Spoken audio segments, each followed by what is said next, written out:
शिवसेना उद्धव बाळासाहेब ठाकरे पक्षाचे आमदार भास्कर यादव आहेत. आनंद बाळंदर आपल्यासोबत आहेत, त्यांच्याशी आपण बातचीत करत आहोत. भास्करजी, लक्षवेधीचा मांडत असताना तुम्ही अनेक प्रश्न उपस्थित केले, मात्र उत्तरं तुम्हाला मिळालेली नाहीयेत. काय सांगाल? असं आहे की या सभागृहामध्ये या सरकारकडून आणि विधिमंडळाकडून सुद्धा काय प्रचंड गोंधळ सुरू आहे. आणि ज्या वेळेला जनतेनं सुद्धा विरोधी पक्ष हा बळकट का असावा त्याचा जनतेनं धडा घेण्याची गरज आहे. आपण आता सभागृहामध्ये बघितलं असाल की 4 नंबरला माझी लक्षवेधी होती. मी वेळेवर येऊन बसलो. थोड्या वेळानं समोर मंत्री आले. मंत्र्यांच्या हातामध्ये उत्तर आहे, परंतु एक सदस्यांना जी उत्तराची प्रत मिळायला पाहिजे ती उत्तराची प्रत मात्र काय मिळायला तयार नाही. आणि मंत्र्यांना प्रश्न विचारला तर मंत्री निरुत्तर, मंत्री हजर नाही. पुढची लगेच 5ची लक्षवेधी 5वी पुकारली, मंत्री हजर नाही. त्याच्या पुढची लक्षवेधी पुकारली तर संबंधित मंत्री नाही, दुसरेच मंत्री उत्तर देतात. आणि म्हणून या सभागृहाच्या कामकाजा संदर्भामध्ये किती सरकार हे बेजबाबदार आहे.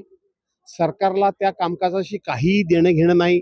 मी सातत्याने जे सांगतोय की सरकारला फक्त पुरवणी मागण्या 75,286 कोटीच्या पुरवणी मागण्या मंजूर कराव्या आणि निवडणुकीला लोकांना त्या ठिकाणी फक्त आणि फक्त पैसे उधळून मतं विकत घ्यावी एवढ्या करताच हे अधिवेशन आहे. लोकांना न्याय देण्याकरता हे अधिवेशन नाही. हे पुन्हा एकदा स्पष्ट झालं. टेक्निकल मुद्दे कुठेतरी येत आहेत का? उत्तरं तुम्हाला मिळत नाहीये या सगळ्यामध्ये ते. आणि दुसरीकडे तुम्ही जो मुद्दा उपस्थित केला की विरोधकांच्या प्रश्नांना योग्यरित्या उत्तर देत नाही, मग आठवड्याभरामध्ये कामकाज कसं चालणार आहे?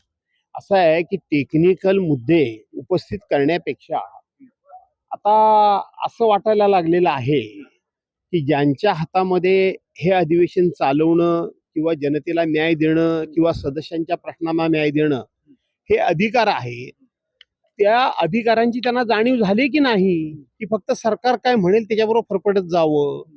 अशी परिस्थिती ज्यांनी न्याय दिला पाहिजे, ज्यांनी सदस्यांच्या हक्काचं रक्षण केलं पाहिजे, त्यांच्याकडून ही अशी परिस्थिती निर्माण झालेली आहे.